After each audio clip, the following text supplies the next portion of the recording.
হ্যাঁ আমি দেখতে পাচ্ছি, আমি দেখতে পাচ্ছি। তুই দেখতে পাচ্ছিস? হ্যাঁ আমি দেখতে পাচ্ছি।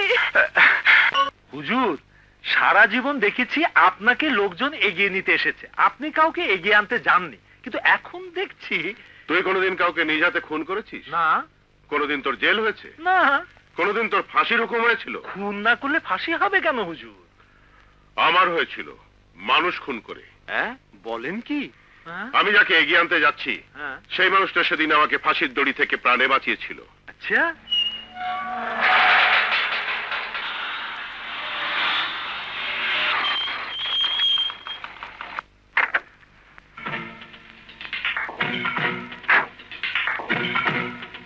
Welcome, welcome mister Sikdar. তুমি তো আজকাল ইংরেজিতে কথা বলো দেখছি। আরে বলবে না, হুজুর আমার বিদেশি মাল খেতে খেতে। প্লিজ।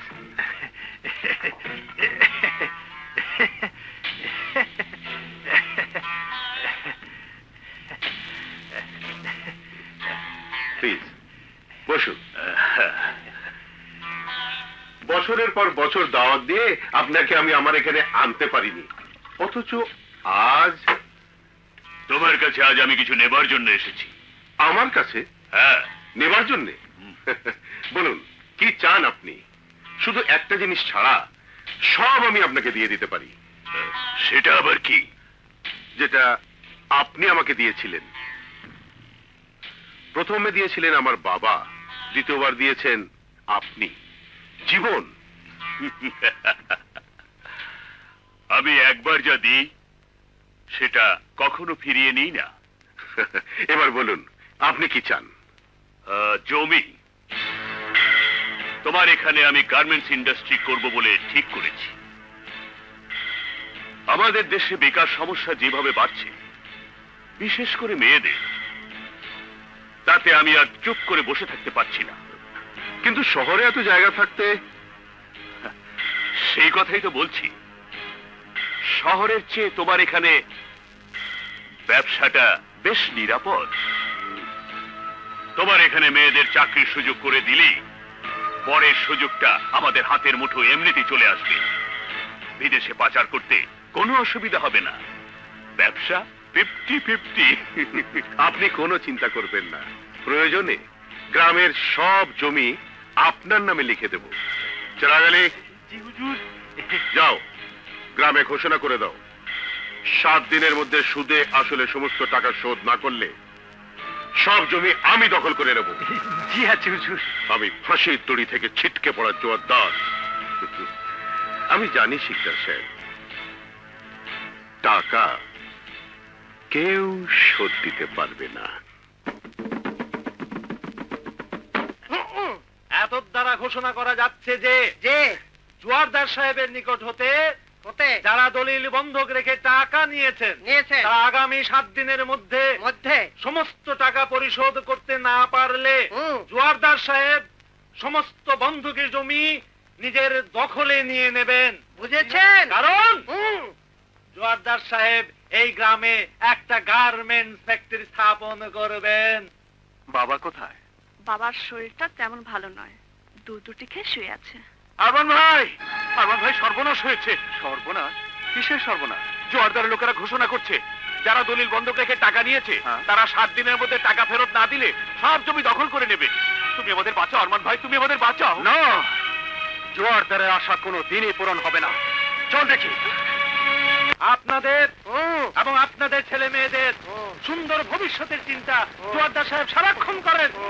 তাই এখন বলুন, আপনারা সকলেই রাজি? বলেন রাজি? বাপে কেউ রাজি না। জোয়ারদার অন্যায় ভাবে জবরদস্তি করে গ্রামের বহু নিরীহ মানুষকে সর্বশান্ত করেছে। এখন চক্রান্ত করছে 7 দিনের মধ্যে টাকা দিতে না পারলে সমস্ত জমি দখল করে নেবে।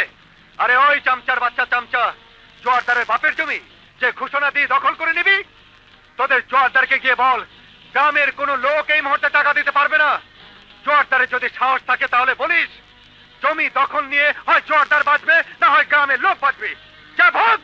হুজুর মারামারি হবে, আমরা পারবো না। চলে চল। কোথায় যাই কি করি? আপনারা কোনো চিন্তা করবেন না, আপনাদের দলিলের নকলগুলো আমাকে দিন। আমি ব্যাংকে গিয়ে ম্যানেজার সাহেবকে বলে আপনাদের জন্য ঋণের ব্যবস্থা করে দেব। আরমান ভাই, আরমান ভাই, আরমান ভাই, আরমান ভাই, আরমান ভাই, আরমান ভাই। জি, আসুন জোয়ারদার সাহেব, আসুন। হঠাৎ এই সময়ে? প্লিজ বসুন। ম্যানেজার সাহেব, আপনি তো জানেন গ্রামের বেশিরভাগ সম্পত্তির দলিল আমার কাছে দেনার দায় বন্ধক আছে। সেই দেনা শোধ না করে মকবুল মিয়ার ছেলে আরমান গ্রামের সবাইকে নিয়ে জোট বেঁধেছে। দলিলের নকল তুলে এনে ব্যাংক থেকে ঋণ নিয়ে গ্রামে সমবায় প্রতিষ্ঠান গড়ে তুলবে। আসল দলিল ছাড়া কোন প্রকার ঋণ যেন ব্যাংক থেকে দেয়া না হয়। জি, ঠিক আছে। চল।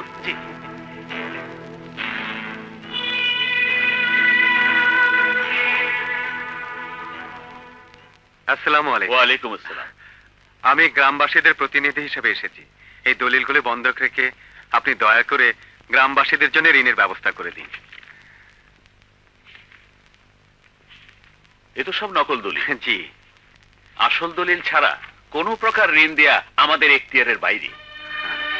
আপনি আসল দলিল নিয়ে আসুন, আমি অবশ্যই আপনাকে ঋণের ব্যবস্থা করে দেব। আচ্ছা, আসসালামু আলাইকুম। কি খবর আরমান, টাকার ব্যবস্থা হয়েছে?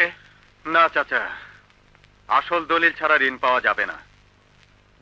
আপনারা শুনুন, অন্যায়ভাবে জোয়ারদার আপনাদের সম্পত্তির দলিল আটকে রেখেছে। এখন থেকে গ্রামের সবাই এক হয়ে তার বিরুদ্ধে রুখে দাঁড়াতে হবে। কোনো অবস্থাতেই এখানে গার্মেন্টস ফ্যাক্টরি তৈরি হতে দেওয়া যাবে না। এই হলো আমার গার্মেন্টস ফ্যাক্টরির নকশা। এর জন্য আমার অনেক জমির প্রয়োজন। কোনো চিন্তা করবেন না স্যার, আমি যতক্ষণ আছি। তুমি চুপ করো, জোয়ারদারের সঙ্গে আমাকে কথা বলতে দাও। তোমার চেরাগালি সব সময় শুধু জ্বলতেই থাকে। হ্যাঁ, যা বলছিলাম। আর কিছুই বলতে হবে না শিকদার সাহেব, আমি তো বলেছি আপনি আমার জীবনদাতা আর আমি আপনার জমিনদাতা। এই গ্রামের সব জমি আপনার। সব জমি ওনার কিভাবে হবে?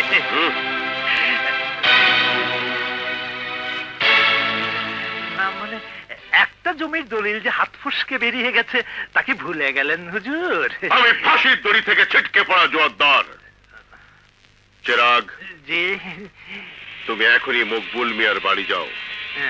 ছলে বলে কৌশলে যেভাবেই হোক ওই দলিল তুমি নিয়ে আসবে। জি হুজুর।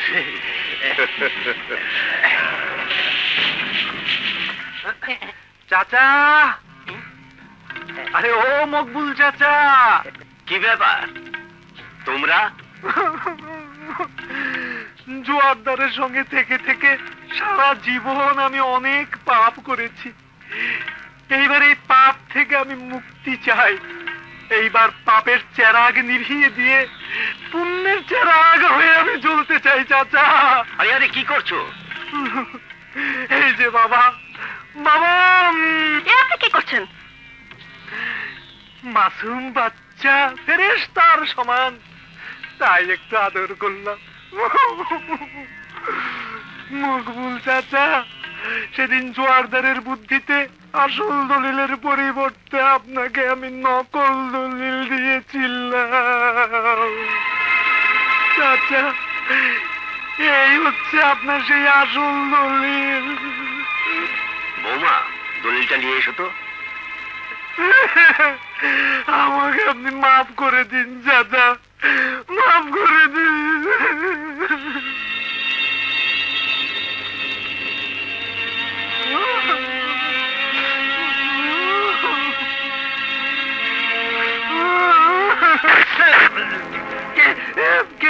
সারা জীবন তুই অনেক পাপ করেছিস, আজ তার প্রায়শ্চিত্ত কর।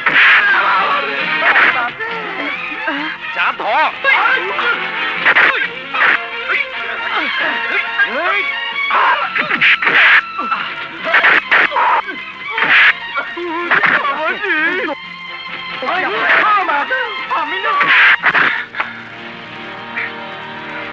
তোমার পোষা কুকুরগুলোকে ঘরের মধ্যে আটকে রাখতে পারো না? পরের খাবারে মুখ দিয়েছিল বলে আচ্ছা করে পিটিয়েছি। তুমি হচ্ছে একটা ছাগল, জানো না আমার কোনো কিছুতে হাত দিলে সেই হাত আমার হয়ে যায়। তোমার সেই বন্ধুকে মনে পড়ে? আমার গায়ে হাত দিয়েছিল বলে আমি ওর হাত দুটো কেটে নিয়েছিলাম। তুমি যখন আমার বাড়ির সীমানায় ঢুকেই পড়েছ, তখন শুধু হাত নয়, তোমার পুরোটাই আমার হয়ে গেছে। এখন শুধু সময়ের অপেক্ষা, কখন কোনটা নেব।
চল, এর মধ্যেই কাজটা সেরে ফেলতে হবে।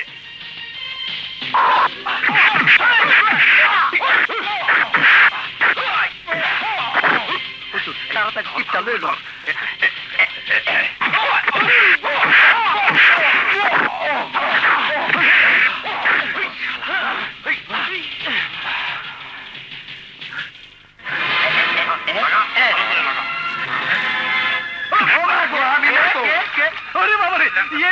আমি না বাবা, বাবা, বাবা, বাবা, বাবা, তুমি আমার ভাই, বাবা, আমার কোমরে ব্যথা বাবা। দেখো বাবা, বাবা রে, বাবা, বাবা রে, বাবা রে।